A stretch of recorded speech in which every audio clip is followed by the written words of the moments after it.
Well, here we go for this week's 7 talking points, and we're starting with the sales at Tattersalls, as almost seems usual, despite what's going on nationwide, worldwide, economically, in the world of the sales ring.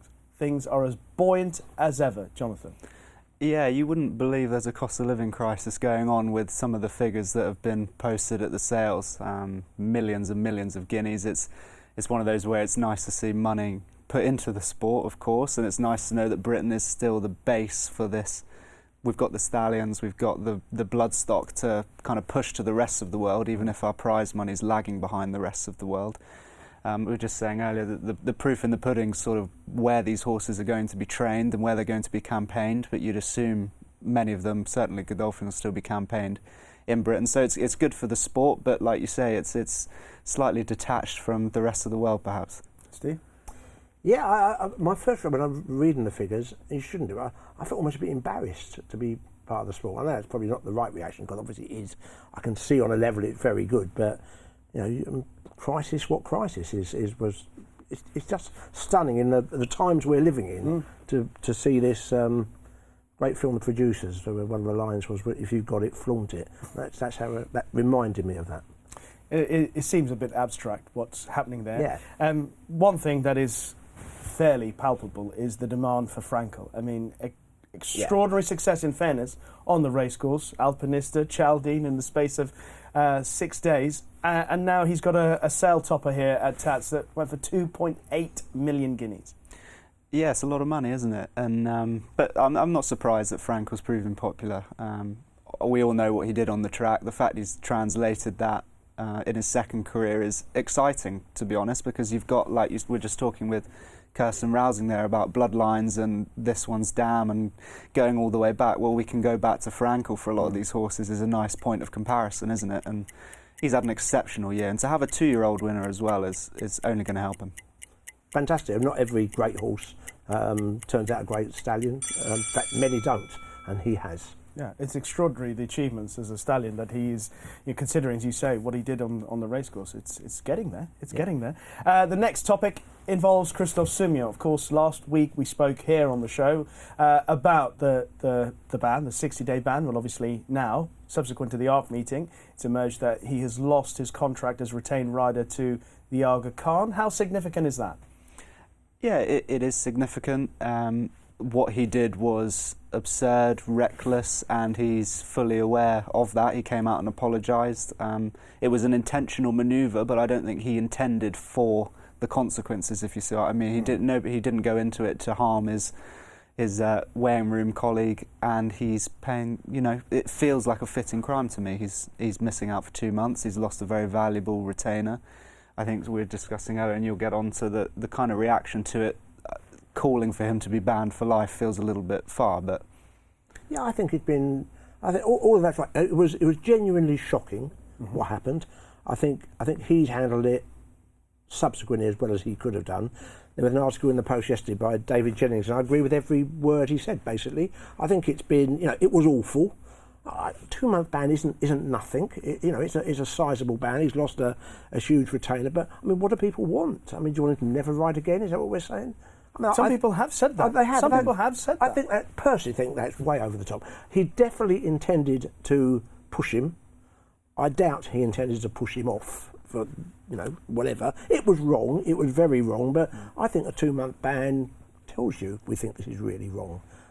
Whether you can ban things or people straight away, I don't know. That had problems involved with it, but I think the reaction is way over. Personally, I think it's been over the top. It was a very bad thing he did, and I think he's paid for it, and I don't wish him to pay for it any more than he has personally. I wouldn't like it to become normalised. I'm not sure I buy that argument that it's a non-contact sport, but there's a bit of unwritten contact and these things happen. And pointing to his ride on Perfect Power, he nudged a jockey out of the way as some sort of defence for what he did, and it just went wrong this time.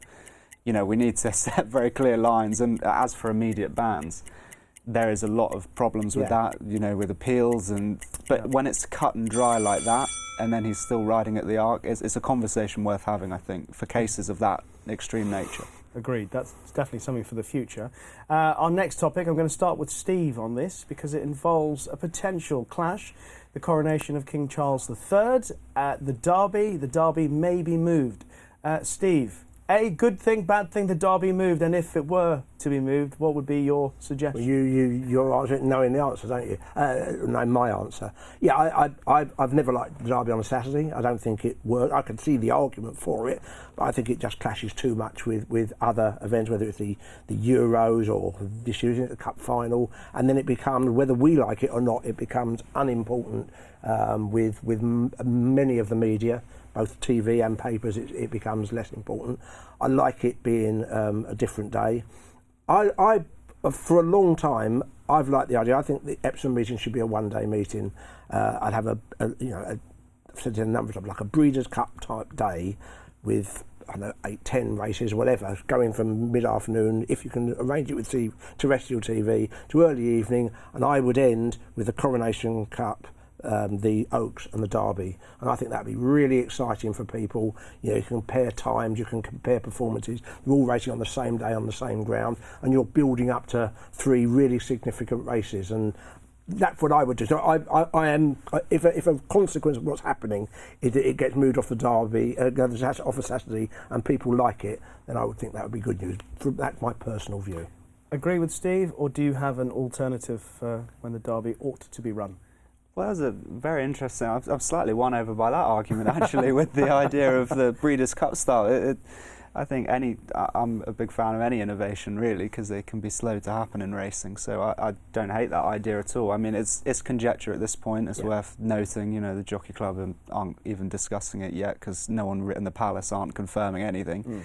So we might just be guessing at it. I mean, I'd like racing's Group 1's full stop and big races full stop to have a bit more breathing space. I think at times we rush through them on an average Saturday anyway.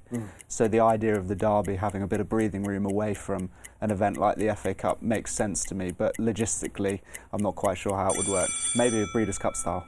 Breeders' Cup style. The thought of it happening on a Friday, building up to this very little top-level sport that normally happens on a Friday late afternoon, evening.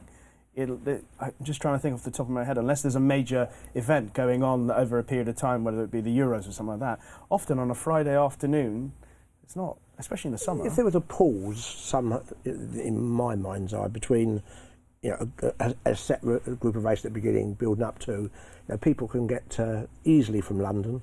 I think it would be quite a popular thing with spectators. Putting it on a lot of the events, if it can be done. I think terrestrial TV may be a problem, but if it can be done early evening, I think that would be, and policing may be a problem. I'm not saying there aren't problems. Right. It'd be something that I'd be interested in exploring. I mentioned this on Lucky's podcast the other day, and he was saying, I could just hear Andrew Cooper cringing at the thought of the... Well, I've talked to Andrew Cooper about it. Oh, have you? Some time ago. I wrote about this years ago, and it wasn't... I'm not saying he thought, oh yeah, we'll do it, but he wasn't... As ever with Andrew, he was interested enough to talk about it. Okay. I'm sure there are problems, but he would know much more than me. All right.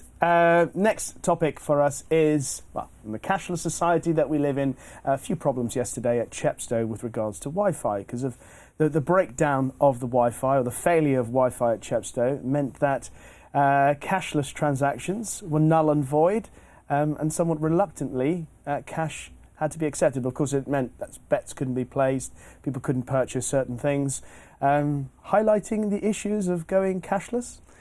Yeah, well, a potential byproduct of this is potential thieves won't bother with me, because I tend not to carry cash as a rule. Maybe I'm of that generation, so I would have been in trouble at Chepstow. But it does speak to a wider issue, doesn't it? And this is what happens when technology goes down, is it all went pear-shaped.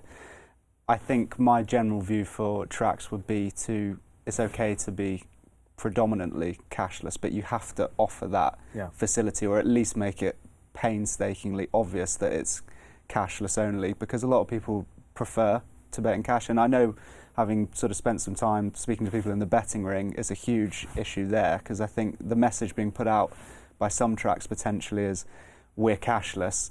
They don't put the caveat, but cash is actually preferred in the betting ring because it's faster and safer gambling implications as well, and things like that. So if it gets that conversation rolling again, then that might be a silver lining to what was no doubt a stupidly stressful day for Chepstow's management yesterday. Steve, where do you stand on the cashless situation at racecourses? To be fair, I think it's been beautifully summed up there. I mean, it is going that way, and there are obviously safety arguments which suggest that's a good thing. I am the opposite. My children all don't carry a cash with them. You go, to a pub with them or for a meal. They've not got cash, and I have cash, so it is a generational thing.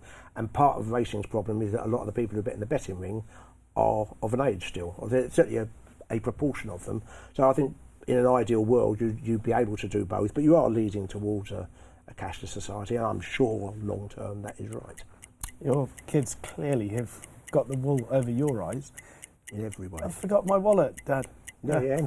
All the restaurants are been cash done. only. Yes, that's been done. I hadn't thought about that. That is their choice of restaurants. Cash only. There you go. Moving on to talk about a very important topic for the sport of horse racing overall, and that's the governance structure, which has been teased as potentially changing later this month, or at least something concrete from Joe Saumarez-Smith.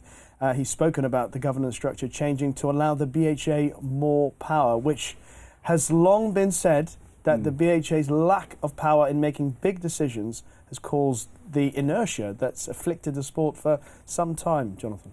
Yeah, and inertia is absolutely the right word. This is part of the broader strategy review, of course, and everybody, all the great and good of British racing, got together in the same room, which is a minor miracle in itself, and they've committed to radical strategic change, and everyone knows that the first step in that is the structure. That's the absolute bedrock for any future that British racing has, and at the moment we've got the power of veto is creating stasis, isn't it? Because you're not going to necessarily get the thoroughbred group and the racecourses to agree all the time. So the idea that there is a slightly more, it's not going to be a dictatorial power, it's just going to have someone can actually push the button and go, we've argued about it, you think this is the way we're going for it. And my concern will be it's not just about the smaller things. We need a long-term strategy. Start at the end and work backwards. And if this is basically working on how we facilitate it, the next step is what we actually do. That's going to be the big one. Of course, Steve, it was 7 years ago the tripartite agreement allowed the BHA to make decisions with regards to the rules, regulations of the sport, but anything higher up the food chain, whether it be funding, prize money, fixtures, they needed at least a majority of the 2-1, or indeed in some cases unanimous decision, in order to get things through. And that's proved so difficult because obviously so many people have so many interests. Vested interests, Rich. That's the trouble. Now, I think this is one of the most important things that needs to change. I've less confidence, if you will. I know we had the meeting and people are saying the right thing. That's been how it's been for 10 years. The proof of the pudding will be whether these people are prepared to take back and actually withdraw some of the power they have. I hope that happens, but you can't make a decision. I mean, and you can understand it. If you are representing a body, you are going to fight their corner. The racecourses are going to fight the corner. The racecourses within the racecourses, horsemen doing it. So I think, in a perfect world, you'd have a discussion, you take on board what people say, and the decisions would then be made, but would be made by the BHA, which I'm really strongly in favour of.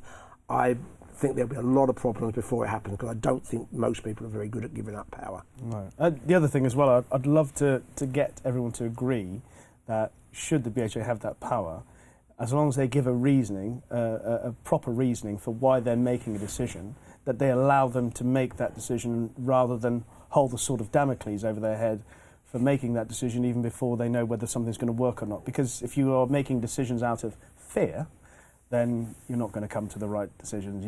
Things aren't, want to give that freedom of expression. So correct. Hopefully that's going to happen. Well, who knows?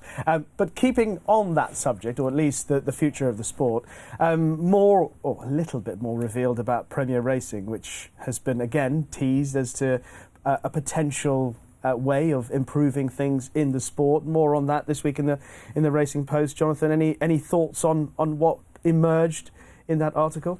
Yeah, so that was my colleague Bill Barber getting access to that presentation. There weren't too many surprises in there, and logically I like the idea. I think you have to forgive an analogy, but you have to dress up the shop window to get people to come in, and our Saturdays, our big races need the correct promotion, the correct space, the correct financial backing. My fear would be that mustn't ever come at the expense of lower down the pyramid, and we can't put barriers in place between the sort of the everyday racing and the Saturday racing, because the dream is that you can move between, well, you move up is the dream, and then people also move down. That's the nature of sport. It has to be aspirational. But that, I think aspirational is the word for the Premier Racing plan. We want to be world leading, and that's where British racing needs to get back to, because that's where it's always been historically. Yeah, without trying to be a little bit dismissive of everything, it was so trying to boil it down. Levelling up was one of the principles or policies of Premier Racing. Steve, do you believe that is the right policy for the sport? Yeah, I certainly believe that the concentration at some of the levels that I was reading about, I'm in favour of. What's a direct result of more and more racing is actually you get more and more poor racing. That is what happens. So if we are going to have another 100 fixtures, they're going to be class sixes. That's what's going to happen, because there are more ordinary horses than bad. I'm not saying you get rid, but I think the concentration has to be at the middle to higher level. And the argument that 90 races horses 3-year-olds who've got some sort of stamina in them all get offers around Ascot time is factually correct. Lots and lots of horses, offers from Australia, Hong Kong, wherever it is. It can't be good for the sport to lose this chunk of good. It affects jump racing as well down the line. It has done over the years. So I think that part that I've read, I fully agree with. I do think the concentration of prize money should be middle to top rather than bottom, because I think that is what attracts people to the sport. Levelling up is an interesting thing, because obviously it hasn't really worked in society. It's a slightly loaded term, isn't it? Isn't it? Yeah. Obviously, it depends on who's doing the levelling up. I often think if the right people are doing it, it's potentially a good policy and a good project to undertake. But if the wrong people are trying to level up, it becomes all a little bit unbalanced and a bit uneven. But anyway, who knows? Who knows? Let's hope. Let's hope. We often end these conversations by saying "let's hope," but genuinely, that is true. Let's hope. One important aspect in terms for racing to be okay is the ground, and I use the word spate of cancellations through the summer. I know you enjoyed that word, amidst the season. Yeah. But once again, we've got more issues with unsafe ground. I think Exeter have had to move a fixture. Huntingdon earlier in the week called off. I mean, are we not? Are we worried enough about what's happening? Because it seems to be continuing. I thought, well, with rain and the weather's not actually been bad enough to think we're going to have cancellations for any reason at the moment. So should we be more worried about it? I'm not particularly worried. The fact that that it's been recognised and the right decision's been taken. I'd be worried if the right decision hadn't been taken and they carried on racing anyway. It's been a weird year for the weather, having spoken to a few tired clerks of the courses who've been sort of running uphill the whole season, and getting safe ground is there's an art to it, and they've had a lot of factors go against them. So I think for me that's all that's really in it. It's obviously the case, Steve, that whoever the clerk of the course is, jockeys, but indeed trainers, connections, walk the course beforehand, and they all seem to think it's safe to go ahead. But then when a horse is galloped on the track, suddenly there are issues. I mean, is there anything in your mind that could potentially avoid, or at least bring the dangers to the surface a bit sooner? I just don't feel qualified to. I don't mean to. Fair enough. I think it's you need some to be an expert in ground management. I think it has been a very difficult summer for them. It's a very, very dry summer, where I was listening to the clerk of course at Chepstow the other day talking about how it had been I know we've had rain recently, but the ground. It was really hard work just to keep it going in the summer. So I have some sympathy for them. In the end, safety's got to be the biggest factor. If we lose some races, it's sad, but it's more important that the meeting is stopped so that we risk further injury. But what am I worried about it? I just leave it to people who know more than me, basically. Okay, in fact, no more than all of us when it comes to that. So we can only speculate. Okay, that has been this week's Talking Points.